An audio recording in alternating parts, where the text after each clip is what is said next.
Filosofinis klausimas. Kabalistai labai mėgsta filosofiją.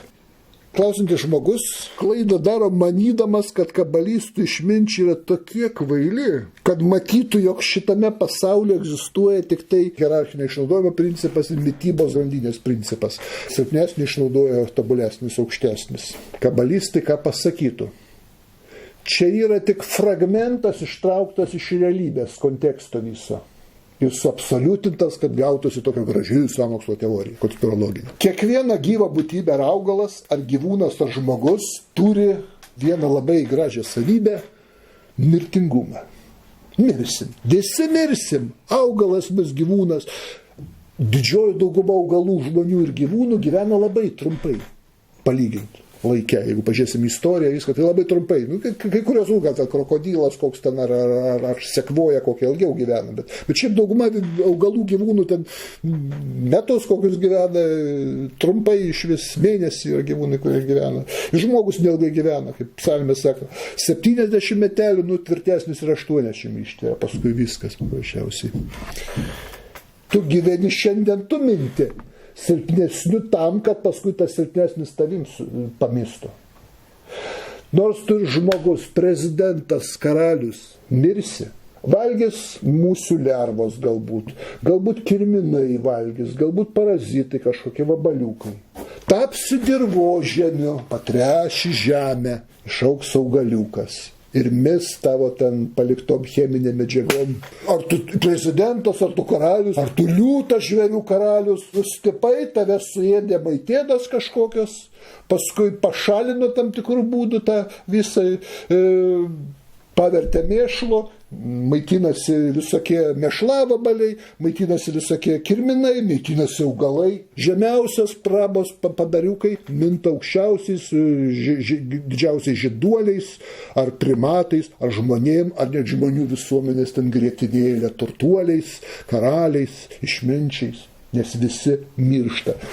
Kodėl tik išsitraukiam vieną momentą, kada stipresnis valgo silpnesnį, bet pamirštam, kad tas stipresnis mirs ir jis suės. Pačios primityviausios gyvybės formos. Nėra taip, kad dėsnis jau stipresnis mirs ir jomis tada silpnesni. Ratu viskas vyksta, apsisuka aplinkui. Virusas, biologai ginčiasi, tai gyva būtybė ar ne virusas, ar negyvo, nes čia nei toks dar. Labai primityvi forma. Ar virusai sunaikina ir prezidentus, ir karalius, ir popiežius, primityvus padaras. Nėra čia dėsnio to. Ištrauksim šitą ir galim pastatyti konspirologinę teoriją. Nereikia šitaip. Nėra tokio dalyko, vien kad tik stipresnis silpnesnių minta. Taip pat, jeigu nedaugų atveju, silpnesni, primityvesni minta tobulesniais. Žinduoliais ir žmonėmis. Minta augalai, gyvūnai. Vienas iš didžiųjų kabalistų, išminčius Saliamonas, jau Ekleziastą dėsto tą, ką aš sakau, tik kitais žodžiais. Pažiūrėkime Ekleziasto knygą, 2.21. Žmogus, kuris dirba išmintingai, protingai ir sėkmingai, turės viską palikti kitam, kuris nieko neprisidėjo. Tai yra tuštybė ir yra blogybė. Viską paliksi kitam, kuris nieko neprisidėjo. Ne tik tai, kad tu, jeigu ten nepalikai palikuonį ar ko ten kažkas paveldės, kažkur turi ištaškyti tavo kūnas, tu pats būsi suvartotas maistui. Parazitų, visokiausių mikroorganizmų, tapsi dirvožemiu ir traša maistu primityviausiam augalui. Ir negyvas pasaulis žmogum gali pasimaitinti. Kiek žmonių sudega? Kas čia yra? Negyva materija, ugnis, negyva materija, ne? Maitinasi. Ugnis kvėpuoja, reikia deguonės, kaip pinėdėsi. Ugnis maitinasi, jeigu nėra malkų, nėra ką deginti, išgęsta, ar ne? Ugnis dauginasi. Gali padauginti iš vienos žvakės 50 uždegti. Padauginti bus 50 žvakės. Prašiausiai. Ir žmogus sudega. Neretas atvejis. Sudega daug žmonių. Ekleziasto 3 skyrius nuo 18 iki 20 eilutės. Aš galvoju savo širdyje apie žmonės. Dievas bando juos ir leidžia jiems suprasti, kad jie patys su savęs tai yra gyvuliai. Nėra čia tokio panašumo. Žmonėms atsitinka taip, kaip ir gyvuliams, kaip vieni miršta, taip ir kiti, ir visi vienodai kvėpuoja. Visi tampa augalų maistu. Gyvūnėlių, parazitų, kirminėlių ir taip toliau. Kokios čia grandinės didelės. Šiandien tu valgai, rytoj tave valgys. Šiandien tau maistas, tu kažkokio hierarchinė grandinė, rytoj tave suvalgys kažkas. Labai primityvus net. Žiūrim toliau. Ekleziasto 5:7 pažiūrėkim. Jei matai spaudžiamą vargšą ir teisingumą bei patirties iškraipimą. Labai įdomus momentas, sako, kažkas išnaudoja stipresnis. Ne? Iškraipimą, kad nesistebėk, nes aukštas stebi aukštesnis už jį. O virš jų yra dar aukštesnis. Tai teisingumas, nebijokit. 8:8 Ekleziasto. Nė vienas žmogus neturi galios sulaikyti dvasią, nei pakeisti mirties laiko. Nė vienas. Ar tu paprastas batsiuvys, kiemsargis, valstietis, ar tu mokslininkas, ar tu valstybės vadovas, ar tu karalius, miršta visi. Ekleziasto 9:11, ko gero čia tiktų paskaityti, kad nėra čia tokio dėsningumo, kaip čia žmogus pateikia. Aš pastebėjau pasaulyje, kad lenktynės laimi negreitieji, karus nedrasieji, duonos turi neišmintingieji, turtus neprotingieji ir palankumą nesumanieji. Ne patys protingiausi valdo didžiausius turtus, o kartais visiškas durdelis gimęs atitinkamai šeimoje paveldėjęs tos turtus. Ir jis turi daugiau už tą, kuris tikrai gabus, jis tiek per gyvenimą nesuspės susikrauti. Olimpiadas laimi kažkur, nebūtinai pats geriausias sportininkas, o ten kažkoks nupirktos varžybos, sumaišyta būna tokie dalykai. O ką jau kalbėti apie tuos, jeigu čia tik stiprus valdo visur paprasčiausiai. Gamtoj paties Dievo dėsnis surėdėta, kad kaip tik tai silpnus palaiko dar. Žiūrėkim, paprastas dalykas, embrionas, visiškai beveik nieko. Žmogaus embrionas. Parazitas gyvena, minta motinos maisto medžiagom, jos deguonim. Motina įsaugo, prižiūri, kad maistą atitinkamą, gimsta. Gimsta mėsos gabalas, kuris bejėgis visiškai nepasirūpins ir viskas bus. Ar ne? Kokia rūpinasi tėvai, saugo jį, maitina, rūpina viską kaip ministra. Kaip iliuminata kokia, ar ne? Tik silpnas, stiprus, paimkiau suvalgyk jį, pagimdęs. Nėra šitą dėsnę. Kaip tai rūpina. Net primityviausias gyvūnas ir tas rūpinas saugo net kartais gyvybę paukos, kad apsaugoti. Prašau padaryti. Dabar žiūrėkit visuomenę. Jimi mokestį nuo kažkokio ten turtuolio, supranti viską dedi, nuo turtingo pasidurinčio žmogaus. Ir ką? Ir gauna pašalpas invalidai, kuris atrodo dirbti negali, visuomenė naudingas, silpnas, neįsivystęs, protiškai atsilikęs. Jis gauna pašalpą, jam duoda. Ne, kad juos ten plaukosi čiužinius, mėsą į muilą, kaip nacionalinė susivienime. Ne, rūpinasi jis, prižiūri, nemokamą gydymą duoda. Mokslą neturtingų, kokių paprastų, primityvių socdemo elektorato vaikui, kokiam, kuris mažesnių pajamų, ne iš didžiųjų miestų ir taip toliau žemesnį išsilavinimą, kuris balsuoja ne už konservatorius. Jo vaikas gauna nemokamą mokslą. Kodėl taip yra? Rūpinasi tais silpnaisiais. Keista. Tai kad nėra tokio dalyko. Toliau, sakoma, kad tiesą žino tik 26 kabalistai. Vienam numirus žinios perdavęs, kitam, kad būtų 26. Ne 26, 72. Girdėta, kad skambino varpai teisingai, bet parapija sumaišyta tik tai. 72. Kabala toks terminas mes vadinam lamedvavnikai. Nuo hebrajiškų raidžių lamed ir vav. Lamed ir vav gematrinė suma yra 36. Ką tai reiškia 36 km? Sakoma kabalai, kad visais laikais Izraelyje egzistuoja 36 teisuoliai ir galutė, ne Izraelyje, kitose tautose tarp žydų, egzistuoja dar 36 teisėjai, iš viso 72. Lamet, vav, jų simbolis, 36 ten, 36 ten. Tai va, jie žino visą teisybę, tai yra aukščiausią kabalos pažinimo turintis žmonės ir kartu tai yra ypatingai teisų žmonės, teisaus gyvenimo žmonės. Vienam numirus teisingai jo vietą užpildo kitas, įmamas kažkoks teisus ir išmintingas žmogus ir jam to, ko jis dar nežino, tų žinių, dar jam atskleidžiama didesnė dalis žinių ir pastovi tas terminas. Šitas skaičius šitų žmonių yra, čia krikščionis, jų žemės druska.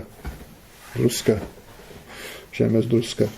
Didelė ta krikščionybė, tai žemės druska. Nuo krikščionybė yra 2,5 milijardo, iš 8 milijardų, tai kiek čia procentų druskos sriuboja. Todėl ir nevalgoma. Iš tikrųjų, druska yra va šitie, žemės druska, va tie lamedvavnikai, tie 72 žmonės. Būtent, kadangi pasaulis viršyje savo nuodėmėm, reiškia teisumo svarsčius, Dievas pasaulio nebaudžia, nesunaikina. Būtent dėl to skaičiaus žmonių, kurie jų buvimas, jų egzistavimas pateisina visus Dievo planus. Yra kažkas supranta, kažkas vykdo, kažkas laikosi, nors nedidelis skaičius. Jau tas principas, kad Dievas tam tikros vietovės nenubaudžia, nesunaikina dėl tam tikro teisiųjų skaičius, mes jau randam jau Abraomo laikais. Pasižiūrėkime pradžios 18 skyrių, kaip Abraomas derasi su ponu Dievu, nuo 22 iki 23 eilutės sako. Tie vyrai toliau, Abraomas pasiliko bestovys viešpatės akivaizdui. Abraomas priėjęs tarė, ar sunaikinsi teisų kartu su, čia dėl Sodomos ir Gomoros derėsi, ar sunaikinsi teisų kartu su nusikaltėju, galbūt 50 teisių yra mieste, ar tikrai sunaikinsi ir netleisi tai vietovė dėl 50 teisiųjų? Tai nėra tavo būdas nužudyti teisųjų su nusikaltėliu, kad teisusis gautų tą patį kaip ir piktadarys. Ar visos žemės teisėjas pasielgs neteisingai? Viešpats tarė, jei Sodomos mieste rasiu 50 teisių, tai pasigailėsiu visos vietos. Aha. Abraomas atsakė, štai Abraomas pagalvoja, ledus pralaužiau derybose, aišku, 50 nebus teisių, Sodomui Gomorrai, iš kur 50 mažiausia. Abraomas sakė, štai išdrįsiu kalbėti viešpatį, nors esu dulkė ir pelenai, galbūt iki 50 teisių truks 5. Ar dėl 45 sunaikinsi visą miestą? Jis tarė, nesunaikinsiu, jei ten rasiu 45. Abraomas kalbėjo toliau. Galbūt ten atsirasti 40. Jis atsakė, dėl 40 nesunaikinsiu. Tada jis tarė, nesirūstink viešpatie, kad drįstų kalbėti. Galbūt ten atsiras tik 30. O jis atsakė, nieko nedarysiu ir rasiu ten 30. Tada jis tarė, štai išdrįsiu kalbėti viešpatie, galbūt ten atsiras 20. O jis tarė, nesunaikinsiu dėl 20. Tada jis tarė, nesirūstink viešpatie, išdrįsiu dar kartą kalbėti. Galbūt ten atsiras 10. Jis sakė, nesunaikinsiu ir 10. Viešpats baigęs kalbėti su Abraomu, nuėjo Abraomas sugrįžo į savo vietą. Abraomas patikėjo, kad 10 tai vis tiek atsiras per tokius didelius miestus. Neatsirado. Per gerai mąstė. Neatsirado 10. Tai jis bandė su Loto šeimyną skaičiuoti, bet Lotas nebuvo toks teisusis. Tai va, toks dalykas. Žiūrėkim, kad patarlių 10:25. Čia vertimas mūsų bus blogas, burbulė vertimė. Aš pasakysiu, kaip hebrajiškai skamba. Praeina audra, nebelieka nedolė, bet teisėje pamatas amžinas. Teisė pamatas amžinas. Prasmė jau kita, nes originalė pasakysa, teisusis yra amžinas pasaulio pamatas. Verčiasi, teisusis yra amžinas pasaulio pamatas.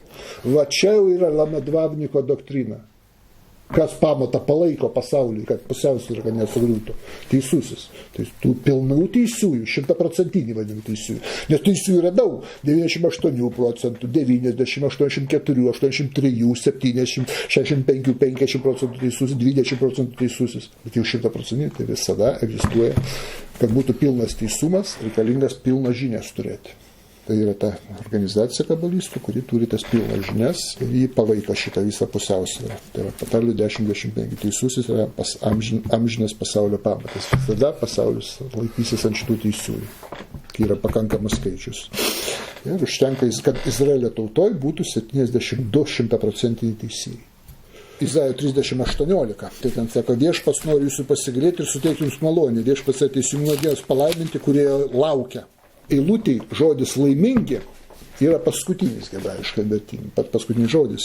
Ir to laimingi gematrija yra 36. Eilutė apie teisuosius, kokie ten laimingi, ne? Kurie laukia viešpatės teisėjai. Ir paskutinis žodis lamedvav. Kabalistas iškart sako, suprantat, kas čia turi laimingi, apie ką čia kalba. Skaitykit, remės, numanimas.